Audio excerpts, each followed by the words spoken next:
E se eu te dissesse que o homem mais forte da Bíblia não foi vencido por inimigos, mas por ele mesmo? Essa é a história de Sansão, um escolhido por Deus, separado desde o ventre, cheio de força, foco e propósito. Mas também é a história de alguém que tropeçou nas próprias vontades, caiu por confiar demais no que sentia e de menos no que Deus dizia. Ele foi levantado como juiz para libertar Israel, mas viveu como refém das próprias emoções, forte por fora, vulnerável por dentro. E talvez essa história não seja só dele. Quantas vezes você já se viu sabendo o que era certo, mas fazendo o que parecia mais fácil? Quantas promessas você já quase perdeu por insistir em caminhos que pareciam bons, mas te afastavam do propósito?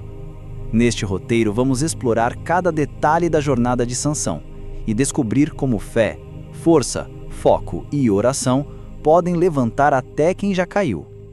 Imagine nascer com uma missão escrita antes mesmo do primeiro choro. Foi isso que aconteceu com Sansão. O anjo do Senhor apareceu à mãe estéril e lhe disse que ela daria à luz um filho consagrado, um nazireu, separado desde o ventre para libertar Israel. Mas perceba, ele não seria apenas forte. Ele teria que viver em santidade, com foco, força, fé e oração. Já viu como a gente às vezes subestima promessas que vêm disfarçadas de restrições? Sem vinho, sem lâmina, sem impurezas. Era como se Deus dissesse: a tua força vai vir do teu compromisso comigo. E é aí que muita gente se perde. Quer a força de Sansão, mas rejeita a disciplina do nazireu. A mãe de Sansão entendeu o recado. Ela se cuidou, se consagrou e preparou o ambiente para que a promessa de Deus florescesse. Isso nos ensina que muitas vezes a nossa preparação antecede o milagre. Quantas promessas estão em pausa porque a gente ainda não aprendeu a honrar as instruções que vêm antes do cumprimento? A história de Sansão não começa com guerra, mas com um ventre transformado, com silêncio, obediência e fé. Ali, naquele recanto de simplicidade, nasceu um projeto celestial. E olha, talvez o seu também esteja sendo gestado no invisível.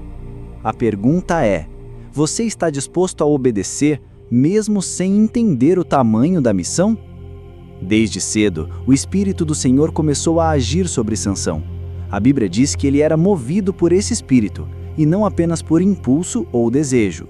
Só que aqui entra um ponto delicado. A força de Sansão era sobrenatural, mas sua maturidade emocional ainda precisava ser lapidada. É como alguém que recebe um presente gigante, mas não sabe onde e como usar. O dom era real, mas o domínio nem tanto. E isso, amigo, é um espelho para muita gente hoje. A gente quer o dom, mas esquece que é o Espírito quem deve conduzir tudo. A força de Sansão não era um fim em si mesma, era uma ferramenta para cumprir um propósito: livrar Israel da opressão. Mas veja só como é fácil confundir propósito com vaidade. Sansão começou a agir com ousadia, mas nem sempre com sabedoria. Ele matou um leão com as próprias mãos, um feito impressionante. Só que depois voltou lá, tocou no cadáver e comeu mel do seu interior. Um nazireu tocando em algo morto? Que baita alerta! Às vezes a gente conquista algo incrível, mas no caminho quebra um princípio, e isso cobra um preço lá na frente. Esse trecho nos convida a olhar para dentro e perguntar o que eu tenho tocado que me desconecta do que Deus já falou. Qual mel no cadáver eu tenho provado, achando que é bênção, quando na verdade é um desvio disfarçado? Talvez o que você acha que é só um detalhe sem importância seja, na verdade, uma rachadura na sua fundação. E sem fundação firme, o que vem depois pode desmoronar. Sansão, apesar de separado desde o ventre, tinha um coração impulsivo.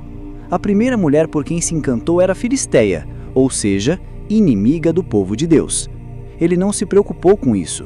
Viu, gostou e quis. Ponto final. A história começa a mudar de tom. Aqui vemos um homem chamado por Deus agindo movido pelo desejo, não pela direção. E vamos ser sinceros, Quantas vezes a gente age assim também? Toma decisões pela emoção, sem consultar, sem orar, sem pensar no amanhã. Essa escolha desencadeia uma série de eventos tensos. Sansão insiste com os pais para que o casamento aconteça, mesmo eles o alertando. E o mais intrigante, Deus usaria até essa escolha precipitada para cumprir seu plano. Isso mostra que Deus é soberano sim, mas isso não significa que tudo o que fazemos é certo. Ele pode até transformar erros em aprendizado, mas isso não torna o erro em acerto. Às vezes a gente força uma porta, entra e depois pergunta por que tudo está tão confuso. O conflito entre o chamado e os sentimentos de Sansão começa a se intensificar aqui. Ele tinha foco? Tinha, mas o foco dele estava distorcido. Estava na beleza, não na missão. E aqui vai um lembrete prático. Tudo que você prioriza fora do alinhamento com Deus pode se tornar uma armadilha no futuro. O coração é enganoso, por isso precisa de direção, não apenas emoção. E o que viria em seguida era só o começo do turbilhão. No casamento com a Filisteia, Sansão propõe um enigma aos convidados, algo curioso que nasceu da experiência com o leão e o mel. Mas ele subestimou a manipulação alheia e superestimou sua própria esperteza. Quando sua esposa é pressionada pelos filisteus, ela o trai, consegue a resposta do enigma e a entrega aos inimigos. Resultado?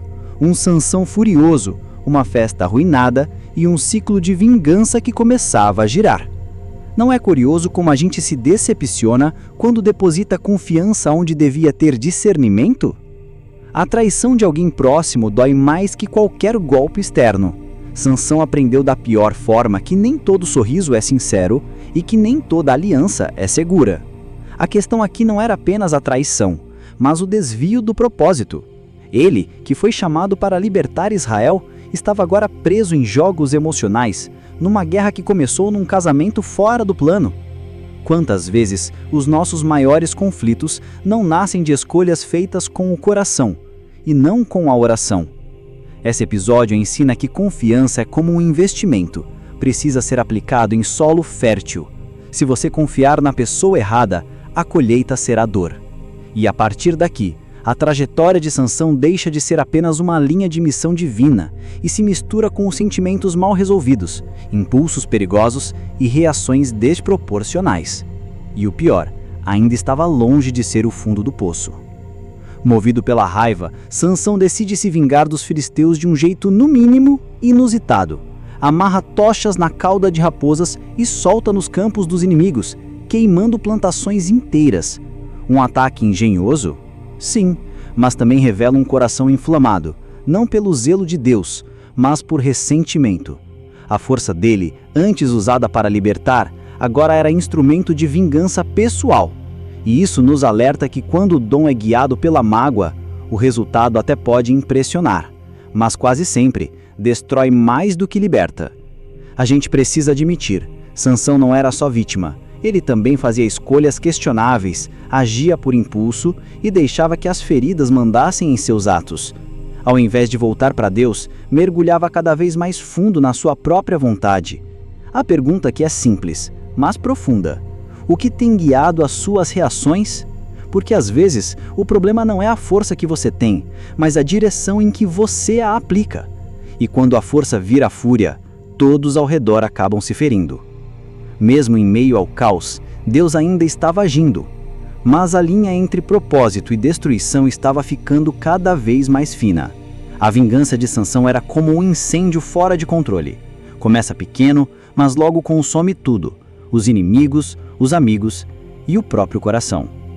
E nessa toada, o herói começou a se parecer cada vez mais com os vilões que combatia. Só que o pior ainda estava por vir. E tinha nome. A entrada de Dalila na história é o ponto em que tudo muda de forma mais drástica. Diferente da esposa filisteia do início, Dalila não finge amor. Ela o manipula com frieza, interesse e método. E Sansão mais uma vez cai na mesma armadilha. Confunde desejo com direção. Ele sabia que era separado, que seu voto exigia cuidado, mas escolheu relaxar no colo errado. Isso mostra que o problema não era apenas Dalila, era a carência não tratada, a teimosia não vencida, a força não acompanhada de sabedoria. Dalila representa tudo aquilo que parece prazeroso, mas mina a fé aos poucos. Ela insistiu, pressionou, fingiu dor, e Sansão cedeu. 1, 2, 3 vezes, até que enfim contou o segredo. O ponto fraco dele não era o cabelo, era o coração vulnerável. E vamos combinar, quem nunca abriu demais o coração na hora errada? Quem nunca confiou no aconchego, que na verdade era um campo minado? O erro de Sansão foi espiritual, emocional e relacional, tudo ao mesmo tempo. E é aqui que a queda começa a se desenhar de forma irreversível. Dalila corta o seu cabelo enquanto ele dorme, e algo mais profundo é cortado ali, o vínculo com o propósito. O espírito se retira. Sansão acorda pensando que ainda tem a sua força, mas ela já se foi. E o mais assustador, ele nem percebe na hora. Esse é o verdadeiro perigo, quando a gente se afasta tanto da oração, da fé, do foco, que nem sente mais a ausência do que um dia nos fazia vencer. Depois que Sansão é capturado pelos filisteus, a cena é brutal. Eles arrancam seus olhos e o colocam para girar um moinho como um animal. O homem que antes inspirava medo, agora é motivo de escárnio. E sabe o que mais dói? Ele perdeu a visão, mas só depois disso é que começou a enxergar. Às vezes, a queda é o único caminho para a consciência despertar. Deus não deseja que a gente aprenda pela dor, mas quando o orgulho é alto demais, o chão se torna mestre. Sansão já não tinha força, nem liberdade, nem honra, mas agora ele tinha tempo. Tempo para pensar, refletir, orar. Na prisão, o cabelo começou a crescer, mas mais do que isso, começou a crescer também um senso de arrependimento, de saudade da presença de Deus, de clareza sobre tudo que foi desperdiçado. Curioso como na ausência de tudo, a fé começa a reaparecer. Quando a força some, a dependência de Deus renasce, e onde há oração, há sempre esperança. A história de Sansão nos mostra que o fundo do poço não é o fim, pode ser o ponto de retorno. E às vezes é lá que o propósito original começa a se reconfigurar. Ele não teria mais a mesma vida, a mesma liberdade ou o mesmo futuro, mas ainda havia uma última chance de se alinhar ao plano que Deus escreveu.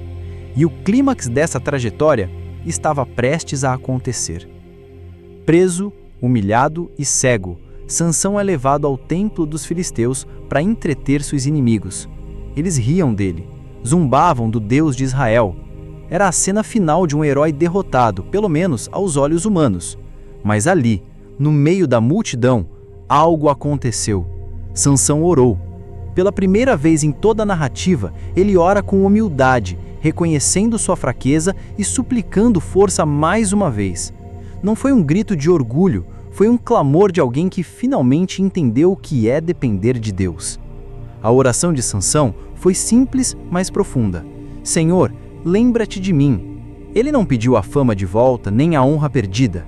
Ele só queria cumprir seu propósito, mesmo que custasse sua vida. Essa é uma das orações mais poderosas da Bíblia, porque nasce da dor e da consciência. Mostra que mesmo quem se afastou, falhou, se perdeu, ainda pode ser ouvido. A graça não depende do nosso desempenho, mas da nossa disposição em nos render, de verdade. E Deus ouviu, o Espírito voltou, a força retornou, e num último ato, Sansão derruba as colunas do templo e elimina mais inimigos naquele dia do que em toda a sua vida. A queda foi real, mas a redenção também. E talvez essa seja uma das maiores lições de sua história. Mesmo que a trajetória tenha sido marcada por erros, ainda há poder em um coração quebrantado, e ainda resta algo para ser feito. A história de Sansão é gloriosa e trágica ao mesmo tempo. Ele nasceu com tudo para ser um dos maiores libertadores de Israel, mas escolheu caminhos tortuosos. E o mais duro de encarar é que sua força nunca foi o problema foi a falta de direção.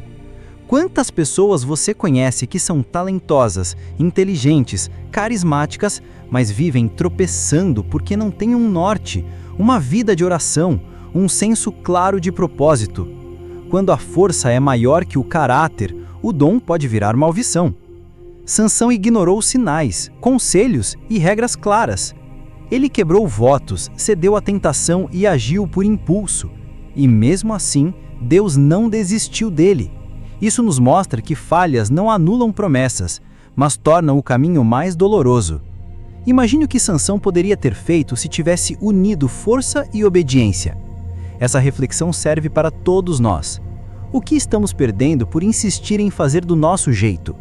Às vezes, o preço do orgulho é altíssimo e só percebemos quando já perdemos mais do que gostaríamos de admitir. Mas aqui também existe um alerta e uma esperança. Alerta: um chamado ignorado traz consequências. Esperança: enquanto há vida, há chance de recomeçar. Sansão terminou sua jornada cumprindo o propósito, mas num cenário que poderia ter sido diferente. E isso nos leva a pensar: como será o nosso final? Vamos esperar tudo ruir para então nos alinhar? Ou podemos começar a fazer diferente hoje?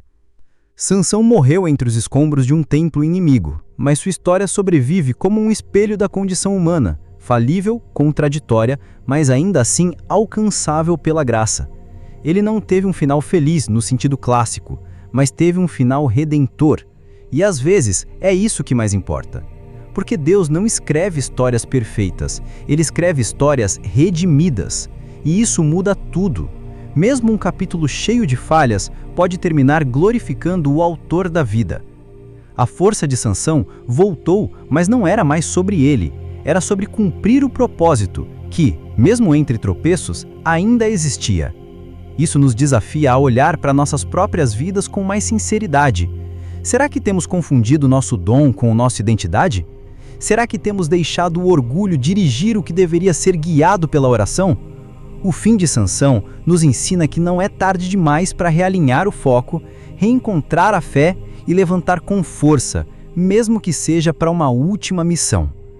E o mais bonito é que Deus não contou a história de Sansão pelos erros que cometeu, mas pelo propósito que cumpriu. Em Hebreus 11, a galeria dos heróis da fé, o nome dele está lá. Sim, lá, junto com Moisés, Davi, Abraão.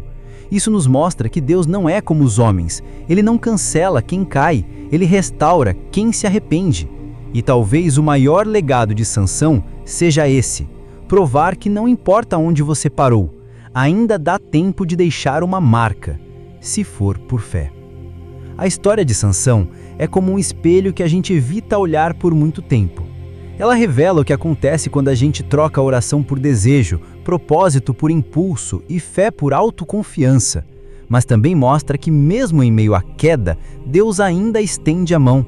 O fim de Sansão não foi bonito aos olhos humanos, mas foi poderoso aos olhos de Deus, porque ele terminou onde deveria estar, no centro da vontade divina, mesmo que fosse pela última vez. Agora eu te pergunto: quantas forças você ainda tem desperdiçado por falta de foco? Quantas colunas da sua vida estão balançando porque você esqueceu de onde vem a sua real força?